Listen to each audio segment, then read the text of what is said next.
third speaker is Miss Cataleya Han.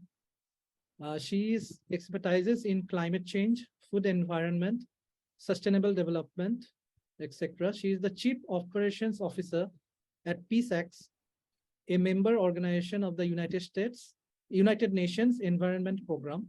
In past, she was co-leading a negotiation policy tracking team as the focal point of UNFCCC, United Nations Framework Convention on Climate Change, approving the submissions for biennial conferences and side-by-side events, and co-managing youth climate action. So I want to call forward Ms. Cataleya Han. Am I audible? Yes. Yeah, thank you.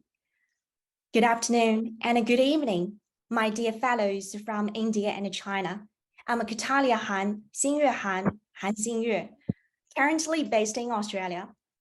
To be frank, it was my pleasure and a great honor to participate in this online event, and thanks to Dr. Daz's invitation, I'm able to celebrate Diwali Festival and Professor XuFancheng's 113th birthday remotely. For starters, I would like to introduce the title of my today's speech, which is Let the World Hear Our Voice. The purpose of my presentation aims to bring you some insights into how young people from India and China can work together for common solutions to address global cross-cutting issues. Look at us, how likely we are, China and India. We have so many things in common. For example, both of us are emerging markets and are former members of BRICS. We have the same religious origin, and the majority of our nationals faithfully obey the Zen culture.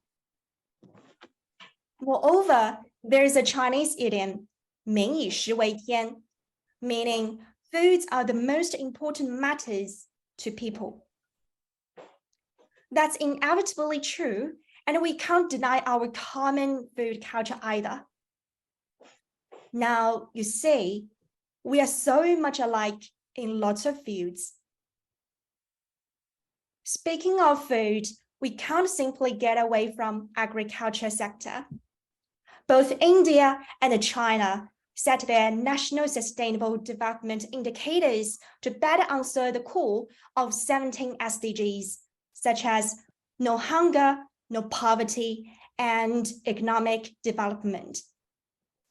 That's exactly the point from which I'd love to share my stories with you. As part of youth, what on earth can I contribute to the China-India relations? Luckily, I started finding the answer from my journey at Universal Versatile Society as a UN volunteer. UVS is an Indian NGO accredited by UNEP, UN ECOSOC, and UNFCCC with consultative status. The organization attracts international talents to work out solutions for the current difficulties faced by vulnerable groups, including farmers, women, and children. UN volunteers from both countries established an online platform to strengthen the people-to-people ties and bring convenience to local communities.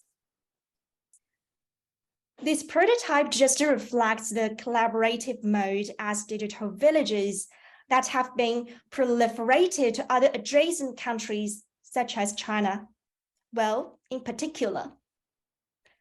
In other epoch-making areas, to take climate change as an example, China and India also showed their climate action initiatives to tackle intergenerational challenges as well.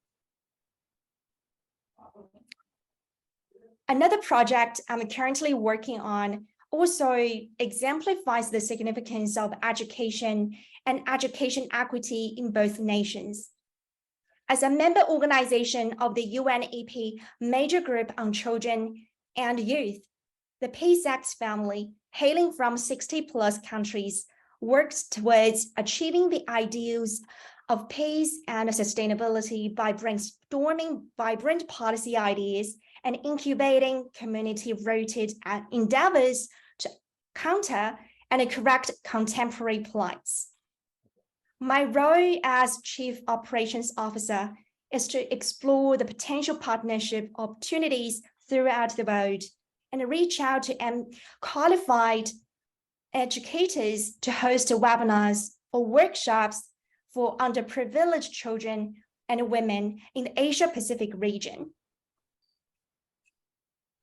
Although those kinds of online and offline activities won't bring me any financial benefit, I can still feel a great joy behind this and learn a lot from Indian professionals during the process.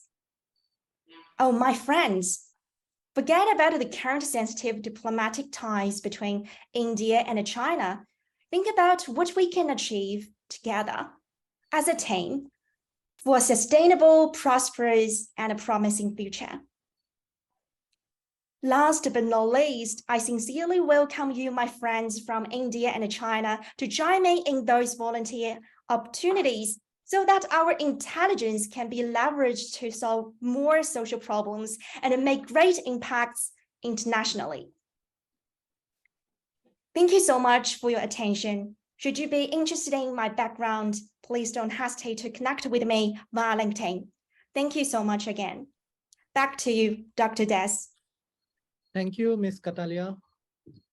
It is a very different subject in the environment, climate change, and food securities. Really, this is the most needed thing right now, I think so, at this time, where mostly India and China can work together. And in the future, I hope probably by next year, I can invite you to come to India and personally give a speech and also meet with us, and it will be quite helpful for our center's students also to directly meet with you and gain your knowledge. Again, thank you a lot to join us today in your busy schedule. Thanking you.